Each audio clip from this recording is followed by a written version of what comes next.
Kia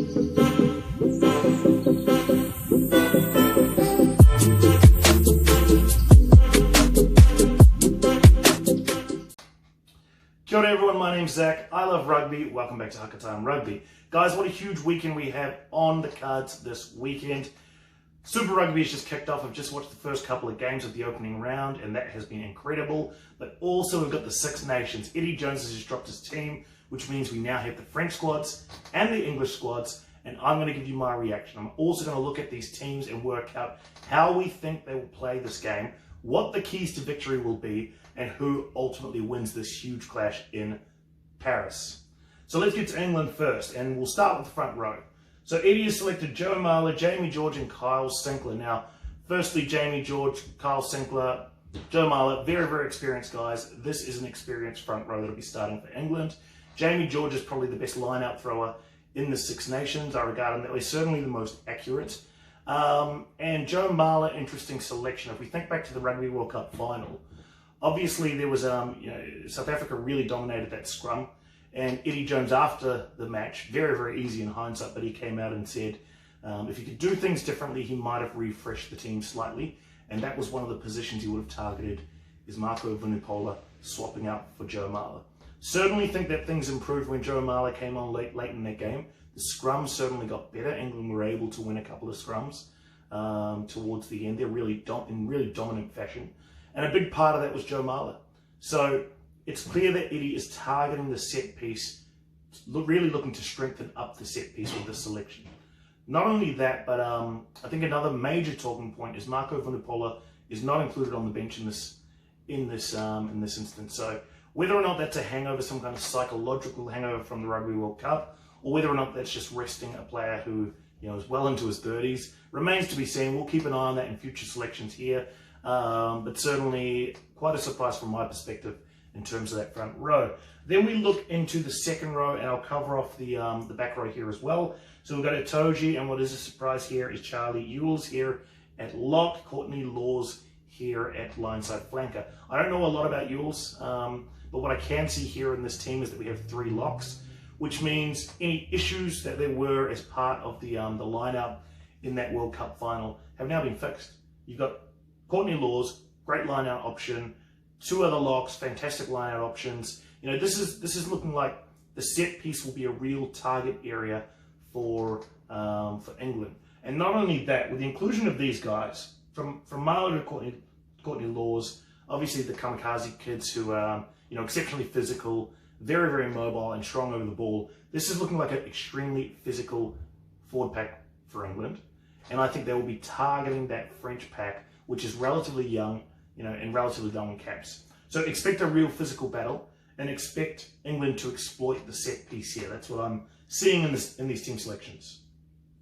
As we move forward, relatively settled backline here from these names: Ben Youngs, George Ford, Owen Farrell, Manu Tuilagi. From 9 to 12, that's very, very settled lineup. Obviously been here and done the job. Very experienced lineup for Eddie Jones in the past. What we can see is I am expecting that there will be similar kicking style here if we look at the inclusion of Youngs, Ford and Farrell. Great kicking options, whether it be from box kicks or whether it be from Ford kicking directly in play, or Owen Farrell as that secondary option. And with an uncapped player, we'll get to this with France at fullback, I'm expecting some traffic to come the way here. Not only that, but we mentioned about the line-out and the strengths that England will have in the line-out. I'm expecting the boot will be exploited, the line will be targeted, and England will be putting real pressure. So expect that kicking game from Ford and Ben Youngs to be very, very prevalent in this game. Surprise here, George Furbank is here at fullback. That is a surprise. Elliot Daly moved to the wing. Now, Anthony Watson, obviously in doubt for this game, and as such, it looks like Eddie has shuffled the team around a little bit. Elliot Daly will bring that stability, I guess, here. Obviously, Johnny May there as well. So it's going to be interesting to see how George Furbank goes. I'm expecting France will target him with the boot, but let's see. It's a great opportunity. He's surrounded by really, really strong players, very, very experienced English team. I think overall this is looking like a well-settled team, which is addressing some of the concerns of the past Rugby World Cup performance, let's say. So certainly a step in the right direction. certainly a positive step as we look at this French game in particular, and a great way to really stamp your mark, I think, on the Six Nations with a real physical stamp put throughout the squad. So that is England. When we look at France, so what immediately jumps out to me from this French team is this back line. So we look at Dupont, Intermark, very, very settled combination there. Two great young guys. As I say, I am expecting Intermark to use the boot to exploit Furbank there at the back, so that'll be a real talking point, something to watch. But then we have Fiku and Vakatawa. I regard them as probably the best midfield in the Six Nations. I just think they give so much options there, from Fiku, who's a great attacker, through to Vakatawa, who's probably the best, most destructive ball runner in the game at the moment from the centre position. Between him and Manu Tuilagi, and that's why this battle is going to be so great.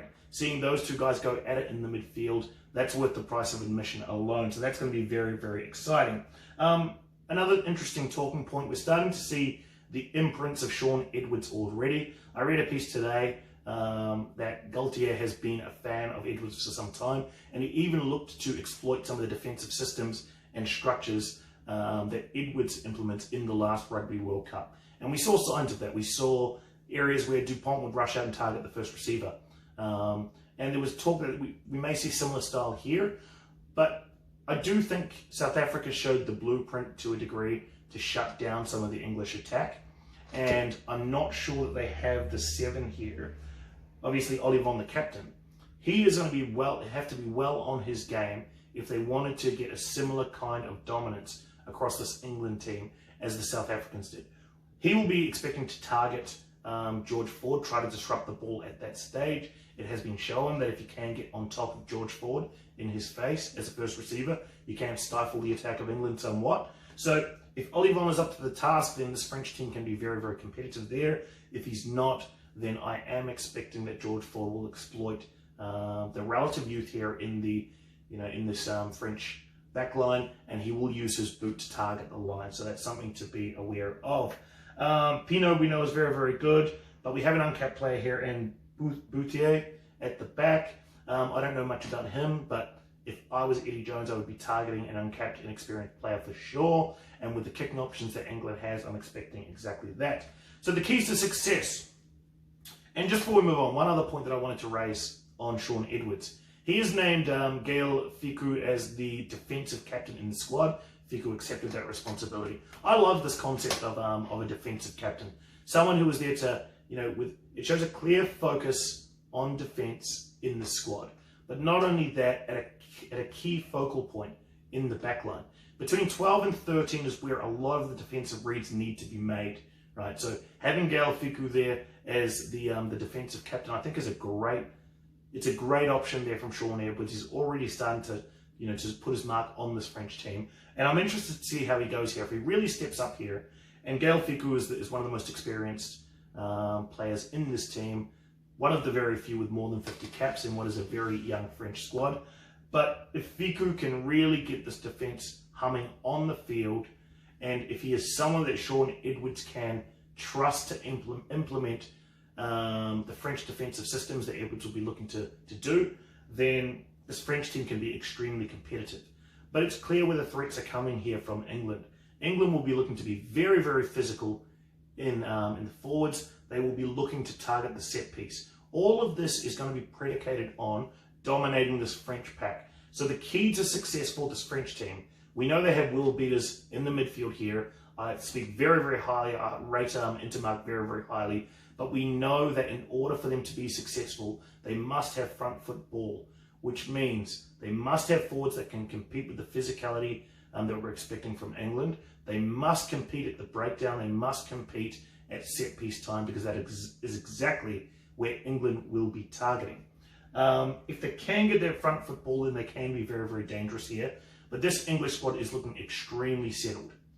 Paris is not an easy place to win, but what I see here is that this English team is starting to shore up some of those potential issues that they had around set piece time in the final. They've certainly made selections that will improve those areas. They've gone with a physical pack, and I'm expecting them to come in here and really target that French pack.